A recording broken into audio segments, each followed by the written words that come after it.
Sir चलो शर्मा, मैं निकलता हूँ। एक्चुअली आज वाइफ का बर्थडे है। हर बार किसी ना किसी केस के चक्कर में मिस कर देता हूँ। आज हाफ डे लिया है तो सोच रहा हूँ फैमिली को लंच के लिए बाहर लेके जाओ। अच्छा है सर, वरना पुलिस की नौकरी में तो बीवी बच्चों के लिए वक्त ही नहीं मिलता। I know. चलो सर एक्सक्यूज मी। हेलो, क्या, कहाँ पर? ठीक है, हम पहुँचते हैं। क्या हुआ? सर, गाजियाबाद इंजीनियरिंग कॉलेज के पीछे वाले जंगल में किसी की जली हुई लाश मिली है। चलो, duty is duty. Right sir.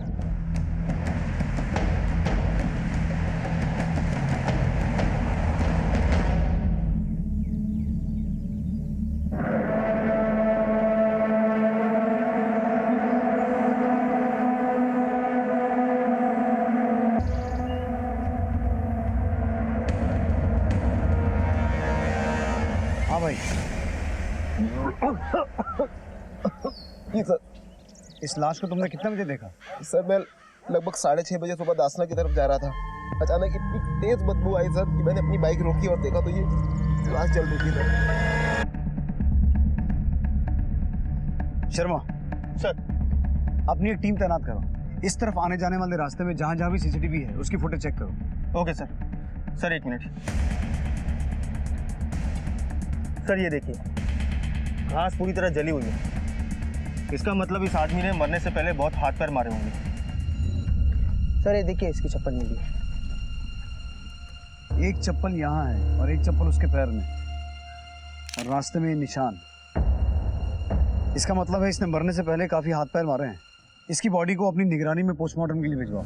और अगर ये कल रात से घर नहीं गया तो इसके घर वालों ने किसी पुलिस स्टेशन में संपर्क तो किया होगा।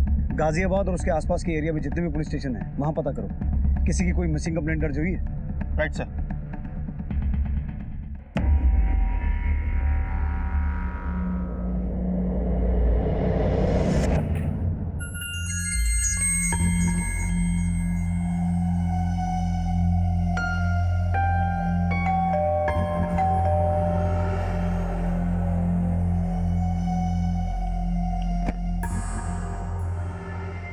वो बगल में मनोहर भाई रहते हैं ना, उन्होंने बताया आपको काम वाली बाई की ज़रूरत है। पूरे महीने का 2000 रुपया दे पाऊंगी, चलेगा तुमको?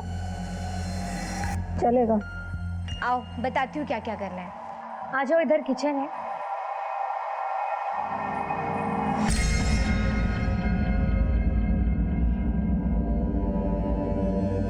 अरे वहां क्या कर रही हो, यहाँ आओ।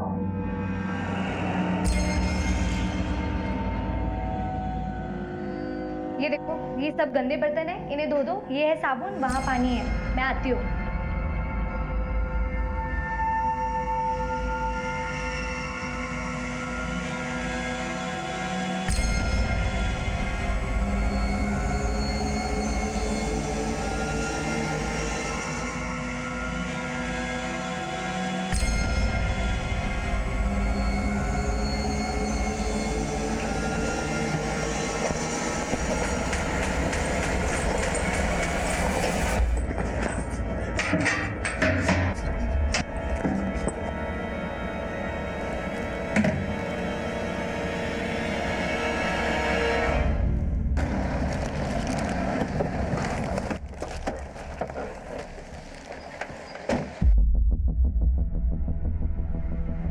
सर,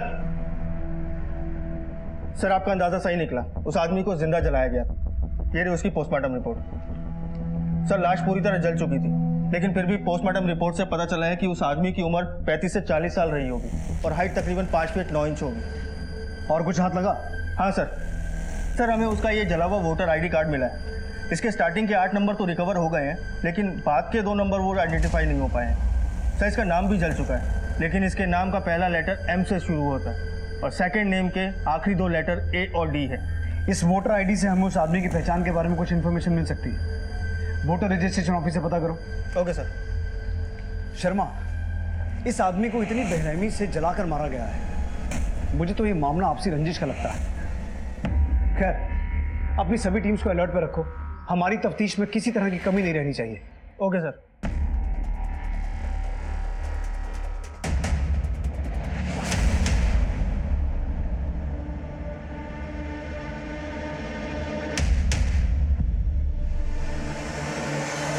सर ठीक है, मैं बाद में फोन करता हूँ। सर मैंने वोटर रजिस्ट्रेशन ऑफिस में जाकर उस जली हुई आईडी की इंक्वायरी की। कुल मिला के 3 ऐसी आईडीज मिली हैं जो हमारे विक्टिम हो सकते हैं। पहला है मोहम्मद दिलशाद, दूसरा है मनोहर प्रसाद। सर मनोहर प्रसाद और मोहम्मद दिलशाद मोहटा के रहने वाले हैं, इनसे बात हो गई है सर। और तीसरा है मोहम्मद शमशाद। सर इसके घर का एड्रेस भी मिल गया। मोहम्मद शमशाद।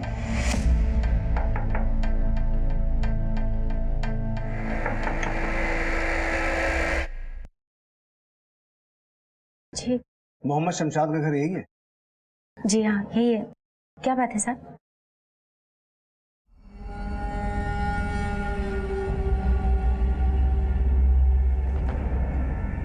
क्या बात है सर? दरअसल आपसे कुछ जरूरी बात करनी है। बेहतर होगा आप बच्चों को अंदर भेज दें। जी बेटा अंदर जाओ।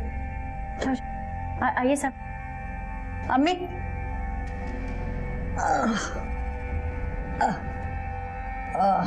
जी कहिए साहब। आपके पति कहाँ हैं? कुछ ज़रूरी काम से बाहर गए हैं 2-3 दिनों के लिए। कहाँ गए? जी दासना। तो जब से वो दासना गए हैं आपकी उनसे कोई बात हुई या उनका कोई फोन आया? सब वो सफ़र के दौरान जनरली बात नहीं करते। जरा फोन करके पूछिए कहाँ है वो। जी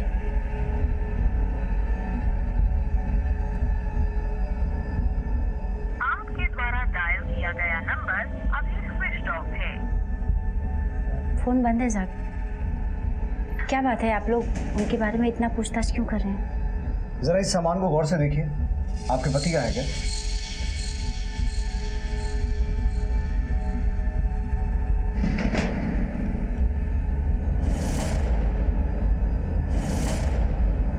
अबूजान ये लो आपके चप्पल। जी उन्हीं का है। अबू आपकी घड़ी। शुक्रिया मेरी गुड़िया।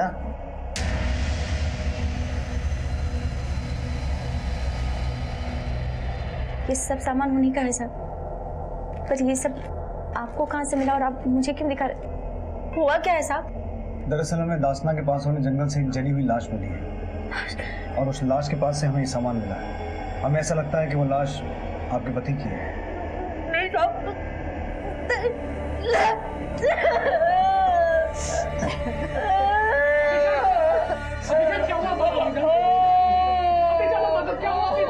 नहीं नहीं ऐसा नहीं हो सकता।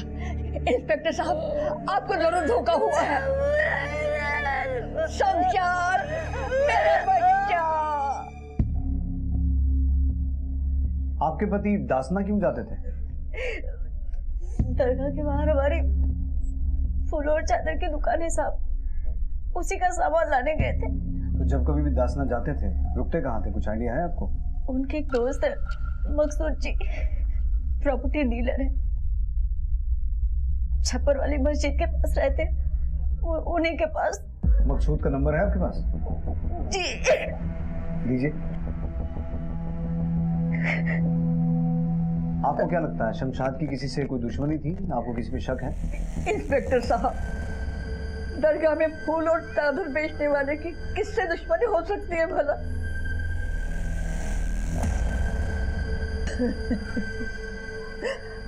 ठीक है, जब तक सारी फॉर्मेलिटीज पूरी नहीं हो जाती आपके पति की बॉडी हमारी कस्टडी में रहेगी। जैसे ही फॉर्मेलिटीज पूरी हो जाएंगी हम बॉडी आपको हैंड ओवर कर देंगे। शमशाद के कॉल रिकॉर्ड्स निकालो और उसकी निजी जिंदगी के बारे में जितनी मालूमात इकट्ठा हो सके करो।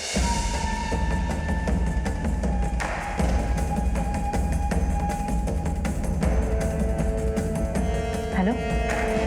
पुलिस के सामने जिस तरह के हालात आए थे उससे ये साफ था कि कोई शमशाद से बहुत ज्यादा नफरत करता था। एक बीवी बच्चों वाले इंसान को इतनी दर्दनाक मौत देने के पीछे क्या कारण हो सकते हैं? पुलिस ने बहरहाल मामले की संजीदगी को देखते हुए गहराई से तफ्तीश शुरू कर दी।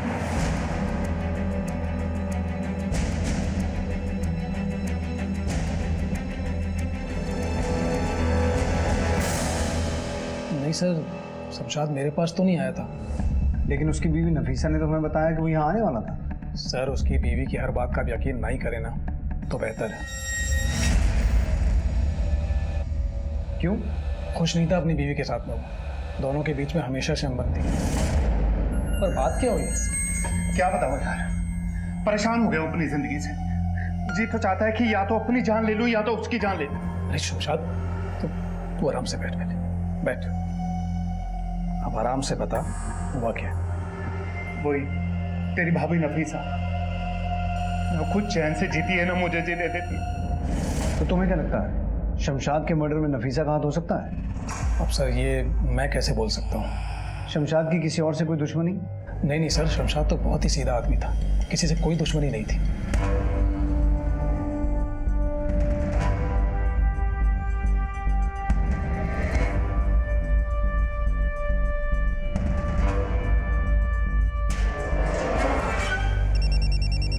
हेलो, ठीक सर, शमशाद के कॉल रिकॉर्ड्स आ गए। उसकी फोन लोकेशन के हिसाब से वो गाजियाबाद इंजीनियरिंग कॉलेज के पीछे वाले जंगल में था, जहां हमें उसकी लाश मिली थी, और उसका फोन भी स्विच ऑफ वहीं हुआ था आखिरी बार। सर, रात तकरीबन 10 बजे उसे दरगाह वाले एरिया से निकलते हुए देखा गया था, और 10:30 बजे के आसपास नफीसा ने उसे कॉल किया था। बशर चाचा, आप? अस्सलाम वालेकुम। अस्सलाम वालेकुम। वालेकुम अस्सलाम। बैठ। कैसे आना हुआ? भाईजान का सुनने के बाद मुझे ऐसा लगा कि मुझे अब यहीं रहना चाहिए आप लोगों के साथ। वैसे भी आपकी सिवा मेरा है ही कौन।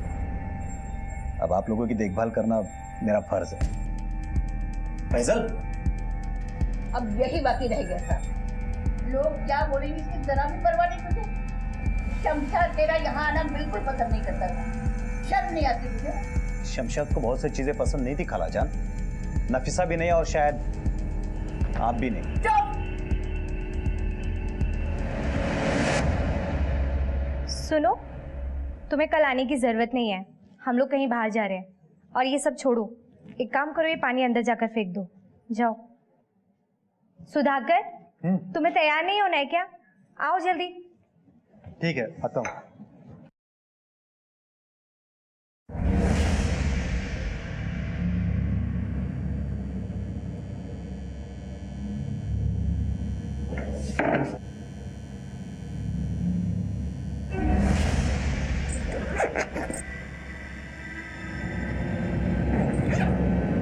शमशाद की मौत से पहले उससे आखिरी बार फोन पे बात करने वाली तुम थी।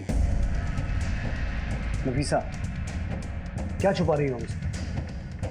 क्योंकि उस दिन तो तुमने साफ मना कर दिया था कि तुमने शमशाद से कोई बात ही नहीं की। साहब, उस दिन आप लोगों को देखा तो कुछ याद नहीं आ रहा था साहब। जब वो घर नहीं लौटे तो मैंने उन्हें फ़ोन किया। फ़ोन पर उन्होंने बताया कि वो दसना जा रही। उसके बाद मेरी उनसे कोई बात नहीं। कहीं ऐसा तो नहीं कि उस फोन के जरिए तुमने शमशाद को कत्ल वाली जगह पे बुलाया हो और फिर उसे मरवा दिया? साहब, आप मुझ पर शक कर रहे हैं? तो तुम ही बताओ, हमें किस पे शक करना चाहिए? साहब, जब मेरी शमशाद के साथ शादी हुई थी तो सोचा था कि एक नई जिंदगी की शुरुआत हो रही है, लेकिन जिंदगी को जहन्नम बनते देर नहीं लगी। शमशाद अच्छे इंसान नहीं थे साहब, और उनका गुस्सा बहुत ही तेज था। गुस्सा और शमशाद भाई? नहीं सर, एकदम नरम मिजाज के आदमी थे शमशाद भाई। बात बात पर मुझ पे हाथ उठाते थे। सर, आपको गलत फहमी हुई है। अब वो अम्मी को नहीं मारते थे, आखिर वो ऐसा करेंगे क्यों? हाँ अंकल, भाईजान सही कह रहे हैं। लोगों के लिए बहुत ही शरीफ, नेक और अच्छे इंसान थे, लेकिन मेरे लिए किसी हैवान से कम नहीं थे। क्या मतलब?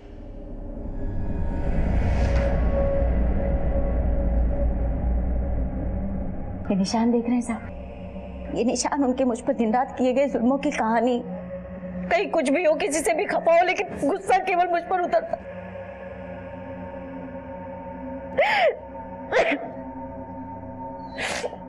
उनके जुल्म दिन रात बढ़ते जा रहे थे साहब, पर अब मैं अच्छे से जानती हूँ कि वो इस दुनिया में नहीं है। जो भी थे, जैसे भी थे तो मेरे शौहर ही ना। भैया, शमशाद की दुकान बंद क्यों है? तुम्हें पता नहीं? शमशाद का किसी ने मर्डर कर दिया है। क्या? जिंदा जला दिया बेचारे को।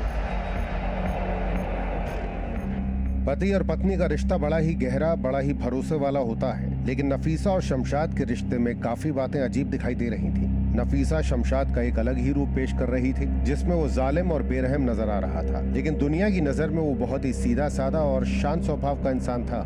पुलिस के लिए कश्मकश बढ़ती जा रही थी। हेलो सर, एक बंदा पिछले कुछ दिनों से नफीसा के घर में रह रहा है और नफीसा ने हाल ही में एक अनजान बंदे से पैसे लिए हैं। इन दोनों को उठा के लाओ। साहब, इस तरह से आप मुझे लेकर क्यों आए? कि क्या किया है मैंने? सब बताएंगे तुझे। तू कौन है और तूने क्या किया है। शमशाद का चचेरा भाई है ना तू। शमशाद के जीते जी तो नहीं, लेकिन उसके मरने के बाद तेरा उसके घर में आना जाना बहुत हो रहा है। और अब तो हमने सुना कि तूने वहीं अपना डेरा बसा लिया है। क्या चल रहा है तेरा नफीसा के साथ? और ये बता कि शमशाद को क्यों मारा? साहब, मेरी बात का यकीन कीजिए, मैंने नहीं मारा। पूरे शहर में सिर्फ तुझे ही शमशाद की जली हुई लाश मिलती है। तेरा ही ताल्लुक नफीसा से निकलता है और तू ही उसे पैसे भी देता है। सर, मैंने आपको कहा था कि मैं रोज काम के सिलसिले से वहां से गुजरता हूँ, कि मैं ऐसे एक इत्तेफाक है और कुछ भी नहीं है। सर, मुझे तो ये भी नहीं पता था कि वो शमशाद भाई की लाश है। चल मान लेते हैं, लेकिन नफीसा के साथ जो तेरा ताल्लुकात है वो तो कोई इत्तेफाक नहीं है ना। मैं उसके बारे में गलत सोच भी नहीं सकता। हम बताते हैं क्या सोच है तेरी। तूने ये सोचा कि शमशाद को रास्ते से हटा दूंगा तो शमशाद का घर उसकी बीवी का हो जाएगा, और उसके बाद उसका घर और बीवी दोनों तेरे। क्यों? सर, नफीसा को तो मैं अच्छे से जानता भी नहीं हूँ। वो बस मेरी माँ के लिए कपड़े सीती है। मैं वो कपड़े उसको देता हूँ और सिलने के बाद उससे वापस लेकर आ जाता हूँ, बस। सर, पैसे भी उसको मैंने उसकी मजदूरी के ही दिए थे। साहब, एक छोटे से मकान के लिए मैं ऐसा क्यों करूंगा? किसी का कत्ल क्यों करूंगा मैं? वैसे भी साहब, शमशाद से ज्यादा प्रॉपर्टी मेरे पास है, चाहे तो आप वेरीफाई करवा सकते हैं। बेटा, वेरिफिकेशन तो अब तेरी हर बात का होगा और अच्छे से होगा। सर, असगर पे बहुत प्रेशर डाला, लेकिन कुछ भी बोलने को तैयार नहीं है। बशर भी अपनी कहानी पे अड़ा हुआ है। इस केस को लेकर हमारे हाथ में कोई ठोस इन्फॉर्मेशन नहीं है। उधर से मीडिया ने भी शोर मचाना शुरू कर दिया। एक सेकंड। हेलो, अच्छा, एड्रेस बताओ। ठीक है। क्या हुआ? सर, शमशाद के कॉल रिकॉर्ड डिटेल में चेक किए तो एक चौंकाने वाली बात सामने आई है। उसे 3 महीने से एक नंबर से कॉल आ रहे थे। किसी सुनीता सिंह नाम की लड़की के नाम रजिस्टर्ड है और एड्रेस है राजनगर के ब्लॉक का। दूंगा और काम हो जाना चाहिए। पापा, खाना तैयार है। चल।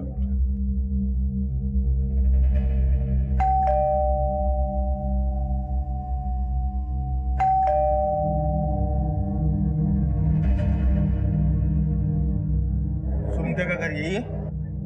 जी, मैं ही हूँ सुनीता। हमें मोहम्मद शमशाद के बारे में आपसे कुछ पूछताछ करनी है। कौन है बेटी? कोई नहीं। देखिए, मैं आप लोगों से रिक्वेस्ट करती हूँ, अभी के लिए आप लोग यहाँ से चले जाइए। अगर मेरे पापा को पता चल गया ना कि आप लोग शमशाद के बारे में मुझसे सवाल कर रहे हैं तो वो मुझे जान से ही मार डालेंगे। प्लीज प्लीज मेरी बात मानिए। कोई बोल क्यों नहीं रहा? कोई नहीं पापा, वो बस कोई एड्रेस पूछ रहा है। रिक्वेस्ट करती हूँ। ठीक है, हम तुम्हारा बाहर वेट कर रहे हैं। तुम्हें हमारे साथ पुलिस स्टेशन चलना होगा। हाँ ठीक है, आप आगे चलिए, मैं पीछे से आती हूँ। कौन था विधि? कोई नहीं पापा, वो बस एड्रेस बता दिया।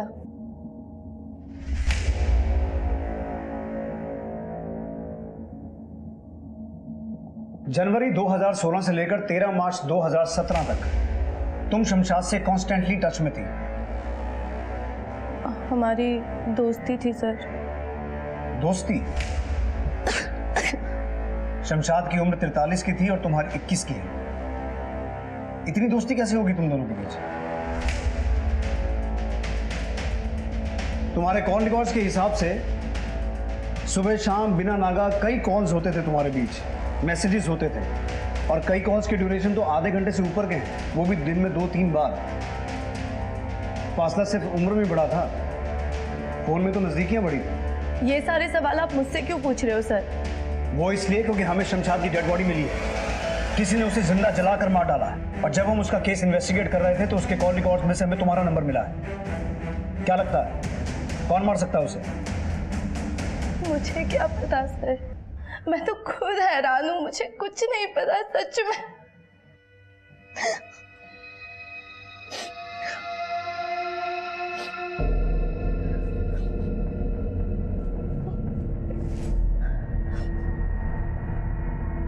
सर, मेरा परिवार बहुत ही दकियानुसी विचारधारा का है। मैं लड़की हूँ ना, इसलिए स्कूल की पढ़ाई खत्म होते ही बस मुझे घर के कामकाज में लगा दिया। बाहर जाने के नाम पे मैं बस दरगाह तक ही जा सकती थी, और वो भी इसलिए क्योंकि उसमें मेरी माँ का विश्वास था। मैं शमशाद से पहली बार दरगाह में ही मिली थी सर। फूल मैडम, चप्पल इधर उतारिए मैडम। आइए मैडम, बाबा के लिए चादर लेके जाइए, बाबा मन्नत पूरी करें। आइए मैडम, आइए, जूते चप्पल इधर उतारिए मैडम। जी, वो चादर दिखाना मुझे।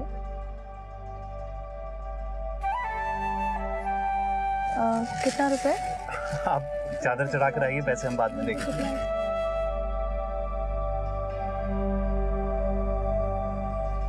वहीं से हमारी दोस्ती शुरू हो गई। भीड़ में भी हमारी निगाहें एक दूसरे को ढूंढ ही लेती थी सर। हम धीरे धीरे एक दूसरे का दुख दर्द बांटने लगे। शमशाद पहला ऐसा मर्द था जिसने मुझसे इतनी इज्जत से बात की थी सर।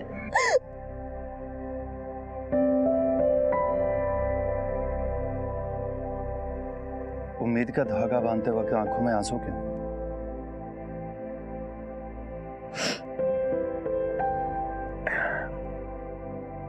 क्योंकि मेरी जिंदगी थमने वाली है। मेरे पापा मेरी शादी जबरदस्ती करवा रहे। 22 साल की उम्र में शादी, 23 में बच्चा, और 25 में तो जिंदगी दोपहर पकड़ लेती है। तुम चाहो तो हालात बदल भी सकते हैं।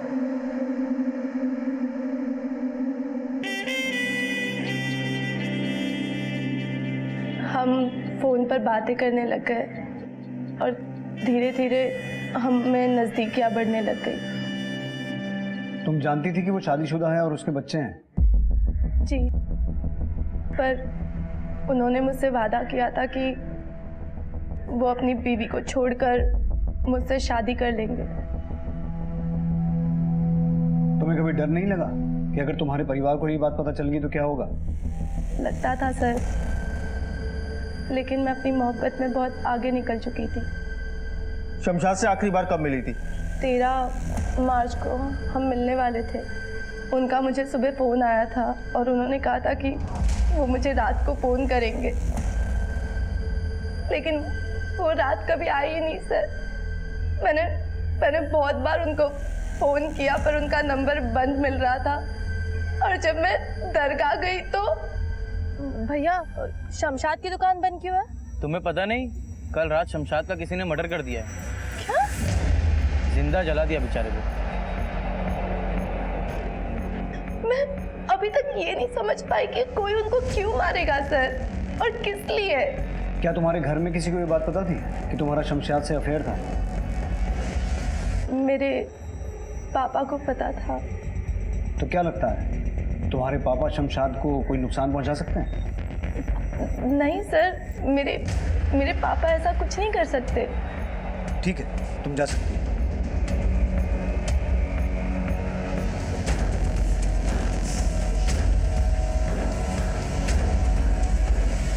सर, शमशाद शादीशुदा होते हुए भी दोहरी जिंदगी जी रहा था।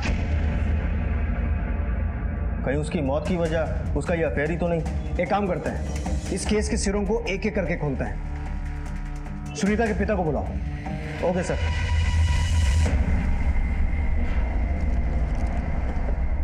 हमारी बात तो छोड़िए, आप बताइए, कौन माँ बाप चाहेगा अपनी बेटी की बदनामी?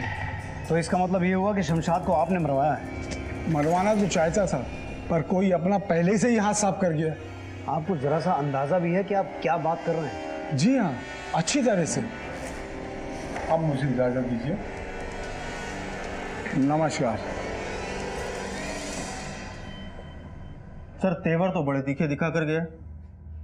शर्मा, कुछ लोग झूठ भी बड़े भरोसे से बोलते हैं। बाप बेटी दोनों के मोबाइल पर नजर रखो। Okay sir. तुम शमशाद के अफेयर के बारे में जानती थी? जी बिल्कुल जानती थी साहब। वैसे भी 17 साल गुजारे हैं उस इंसान के साथ। उनकी हर नब्ज से वाकिफ थी और अपनी आंखों से भी देखा था। लेकिन जब पूछा तो मानो कयामत आ गई। उन्हें प्यार हो गया था उस लड़की से साहब, पागल हो गए थे उसके पीछे। और तुमने हालात से समझौता कर लिया। तो क्या करती साहब, मेरे दो बच्चे, मैं पहले माँ। लेकिन शमशाद ने तुम्हें धोखा दिया था, तुम्हारा दिल टूटा था, तो जाहिर सी बात है तुम्हें गुस्सा तो आया होगा। दिल तो पहली बार तब टूटा था जब उन्होंने मुझ पर हाथ उठाया था। लेकिन नफीसा, अगर बात इतनी सीरियस थी तो तुमने शमशाद के खिलाफ कंप्लेंट क्यों नहीं की? उसे छोड़ा क्यों नहीं? कैसे छोड़ देती साहब, लोगों को पता चलता तो क्या कहते। मेरी बच्ची बड़ी हो रही थी, अगर सबको ये सब पता चलता तो उससे शादी करने के लिए कौन तैयार होता। इसीलिए ऐसी जिंदगी जी रही थी। और वैसे भी घर तो उनसे ही चलता था ना साहब, मैं छोड़कर जाती भी तो कहाँ जाती। क्यों? सिलाई का काम तो करती हो ना तुम? हाँ साहब, लेकिन उससे गुजारा नहीं होता, इसलिए मजबूरी और बेबसी की जिंदगी जी रही थी। ठीक है, लेकिन जब तक इस केस की तहकीकात पूरी नहीं हो जाती शहर छोड़ के मत जाना।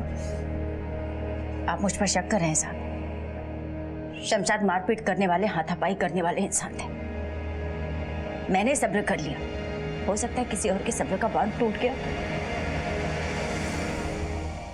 हमें यह बताकर कि वो शमशाद के अफेयर के बारे में जानती थी और उस पर पहले से ही मारपीट और हिंसा का इल्जाम लगाकर नफीसा खुद हमारी नजरों में इस केस की सबसे बड़ी सस्पेक्ट बन गई है। उसके पास बहुत बड़ा मोटिव है शमशाद को मारने का। सर, नफीसा ने जो हमें हर बार बयान दिया था उससे शमशाद की एक अलग ही तस्वीर सामने आ रही है। शमशाद अच्छे इंसान नहीं थे साहब। और उधर मकसूद, सुनीता और शमशाद को जानने वाले लोगों ने जो हमें बयान दिया था वो नफीसा के बयान के बिल्कुल उलट है। एकदम नरम मिजाज के आदमी थे शमशाद भाई। अब्बू अम्मी को नहीं मारते थे। अभी तक ये नहीं समझ पाई कि कोई उनको क्यों मारेगा सर। तो ऐसा तो नहीं कि नफीसा हमारे सामने सिंपैथी गेन करके हमारी आंखों में धूल झोंक रही हो। शमशाद एक दोहरी जिंदगी जी रहा था। हमें देखना यह है कि उसकी जिंदगी का कौन सा पलड़ा उसकी जिंदगी पे भारी पड़ गया। लेकिन सर 13 मार्च को नफीसा घर पर ही थी जिस दिन शमशाद का मर्डर हुआ, और ये बात हम वेरीफाई भी कर चुके हैं। वो ये भी सकता है कि वो जानबूझ के घर पे रुक गई हो, अपने पड़ोसियों को अपना गवाह बनाया हो और उसने ये काम किसी और से करवाया हो।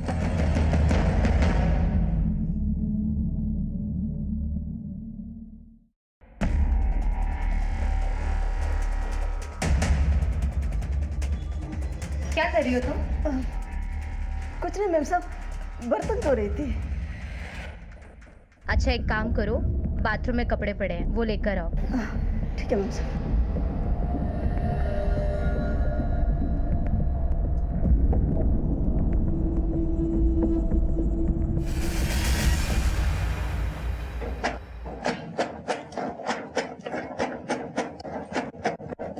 क्या है ये सब? किसका ये पैसा? ये पैसा कहाँ से आया? तेरा है ये पैसा? तेरा है ये पैसा? दूसरे के घर से चोरी करके मेरे घर में छुपाने के लिए आई है? सच सच बता दे किसका है ये पैसा? देख आखिरी बार पूछ रही हूँ, बता दे पैसे। क्या कर रही है? सर, आजकल सुनीता के इस नए नंबर से फ़ोन कॉल आ रहे हैं, लेकिन ताज्जुब की बात यह है कि बात करने के बाद स्विच ऑफ बता रहा है मोबाइल। इस नंबर की डिटेल निकालो, पता करो किसके नाम पर रजिस्टर्ड है। Okay sir. Sharma sir, Sunita और नफीसा दोनों पर नजर रखो 24 घंटे। Okay sir. अंजलि, अपना दरवाजा खोलो। अंजलि,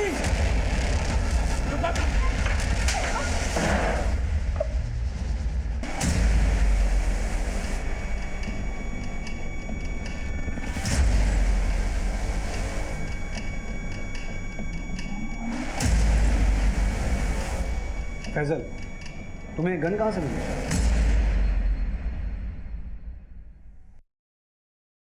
सर वो अब्बू की अलमारी से।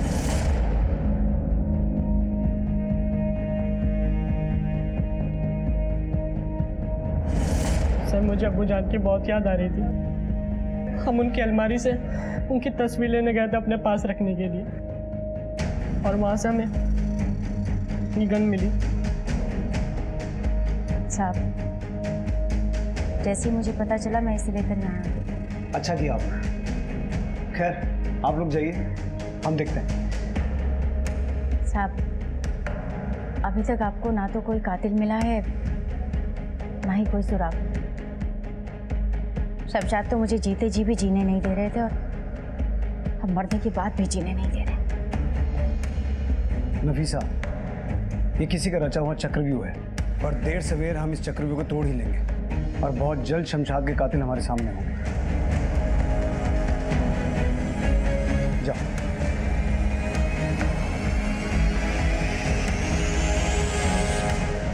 शर्मा, समझ में नहीं आ रहा है, एक सीधा साधा आदमी जो दरगाह पे फूल बेचता था, वो इस गन के साथ क्या कर रहा था? इस शमशाद की जिंदगी के जितने पन्ने पलटते जा रहे हैं उतने ही पहलू सामने आ रहे हैं।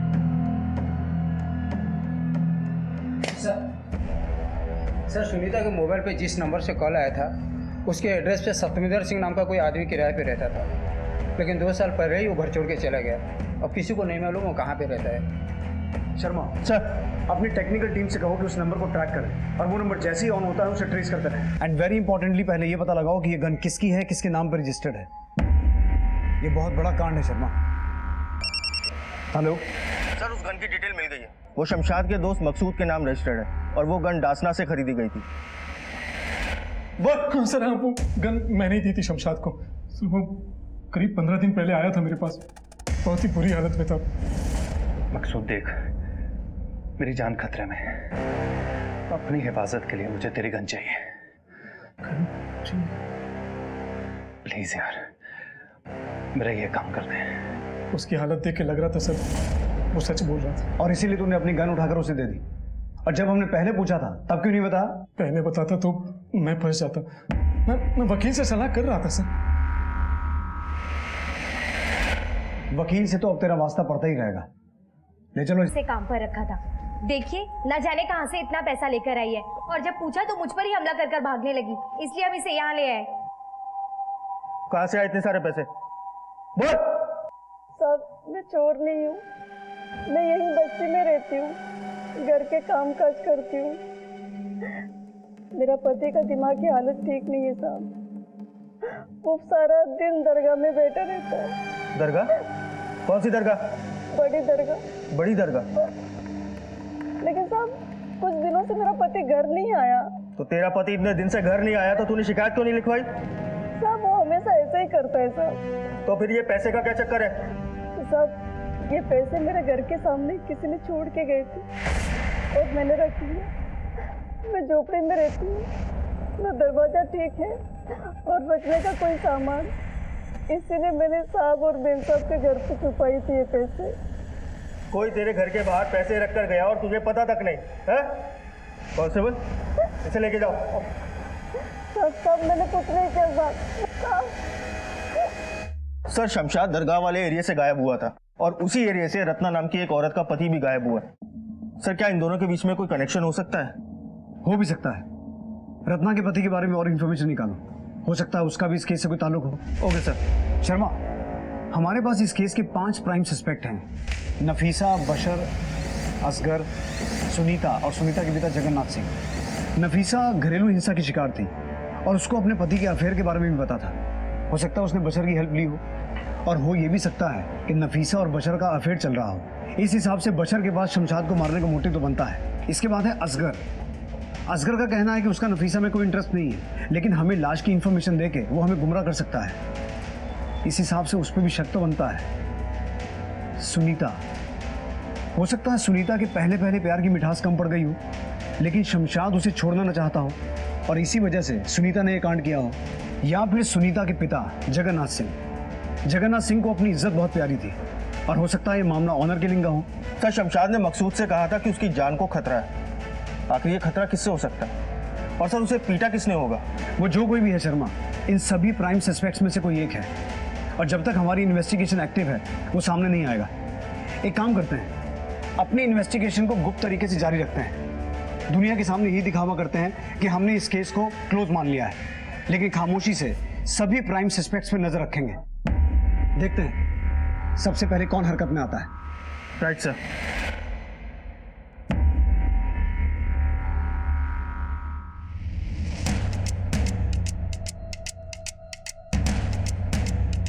सर सतविंदर सिंह का फोन अभी अभी एक्टिव हुआ है और चंडीगढ़ की तरफ ट्रैवल कर रहा है। शर्मा, अपनी टेक्निकल टीम से हेल्प लो और सतविंदर के फोन की लाइव लोकेशन को फॉलो करो। और सबसे जरूरी, इस केस के जितने भी सस्पेक्ट हैं सब पर नजर रखो। Okay sir.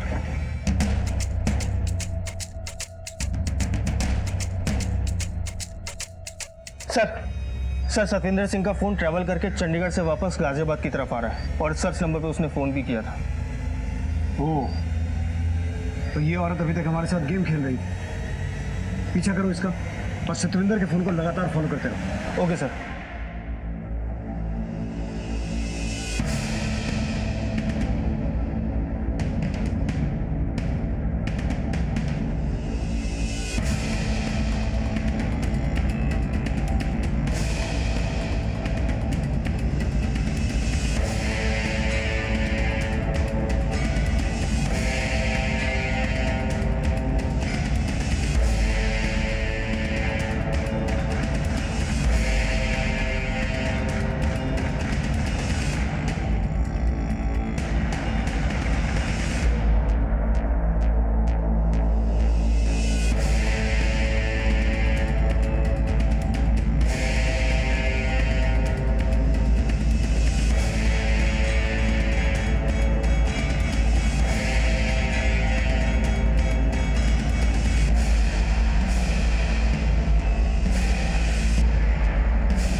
सर, नफीसा से मेरी शादी अम्मी अब्बू की पसंद से हुई थी। आपसी रिश्तेदारी में, मजबूरी में नफीसा से मैंने रिश्ता तो जोड़ लिया, लेकिन दिल नहीं जोड़ पाया। जैसे तैसे जिंदगी चला रहा था। फिर सुनीता मेरी जिंदगी में आई, मुझे इससे इश्क हो गया। मैं चाहता तो नफीसा को तलाक दे सकता था, लेकिन पूरे खानदान में बदनामी हो जाती। मुझे कोई ना कोई हल तो निकालना ही था सर। सुनीता से ताल्लुकात रखने की वजह से मुझ पर पहले भी हमला हो चुका है। सुनीता दूसरे मजहब की है। इसके घर वाले कभी भी हमारे इस रिश्ते को मंजूरी नहीं देते। मैंने सोचा मैं क्यों ना अपनी हस्ती ही मिटा दूं और मामला ठंडा होने पर सुनीता के साथ कहीं दूर निकल जाऊं। मैंने दासना में एक मरे हुए आदमी के नाम पर सिम लिया और उसी नंबर से मैं सुनीता को फोन करता था और बाद में फोन ऑफ कर देता था। तो तेरी इस सोच की वजह से एक बेगुनाह की जान गई। कौन था वो? एक आदमी अक्सर दरगाह के बाहर बैठा करता था। वो लगभग मेरे ही कद काठी का था। मैंने उसे मेरे कपड़े दिए, उसे बराबर आ गए। वो पागल नहीं था, लेकिन कुछ अजीब सा था। उसकी बीवी सुबह उसको दरगाह पर छोड़कर जाती थी और रात को ले जाती थी। तो तूने उस भिखारी को टारगेट किया? मैंने सोचा अगर मैं इसको मार दूं और दुनिया को ये यकीन दिला दूं कि वो मैं हूं, तो मेरा सारा काम आसान हो जाएगा। मैंने उस आदमी को एक सुनसान जगह पर बुलाया। वो मेरे ही दिए हुए कपड़े पहन कर आया। फिर मैंने उसे अपनी घड़ी, अपना पर्स और कुछ पैसे उसे दिए। सुनीता ने मुझे कुछ रुपए दिए थे। मैंने उस आदमी का एक बार पीछा किया था। उसकी एक बीवी है, एक बच्चा है। मैंने एक पैसों से भरा हुआ बैग उसके घर के बाहर रख दिया। मैं जानता था सर उसकी फैमिली है।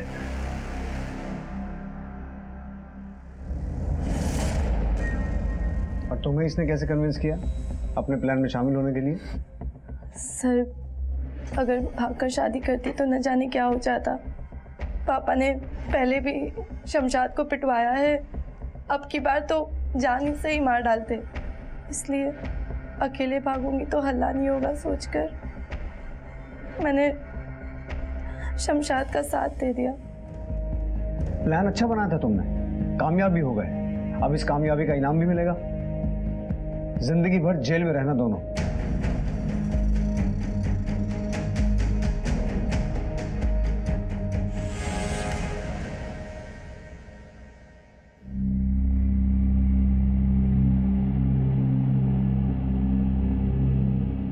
हर रिश्ते की बुनियाद भरोसा होता है। रिश्ते बनाने से ज्यादा रिश्तों में भरोसा पैदा करने में कठिनाई होती है, और अक्सर जब भरोसा टूटता है तो रिश्तों की मजबूत से मजबूत इमारत को भी धराशायी होने में वक्त नहीं लगता।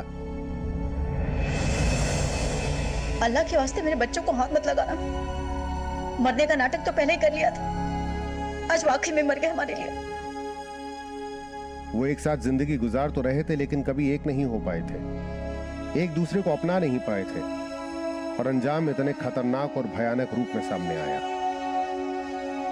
अपने आप को दुनिया की नजर में बेहतर बनाए रखने के लिए शमशाद ने किसी बेगुनाह की जान ले ली। याद रखिए, जो उन पे कितना भी पर्दा डालने की कोशिश करें, एक ना एक दिन वो बेनकाब होकर ही रहता है।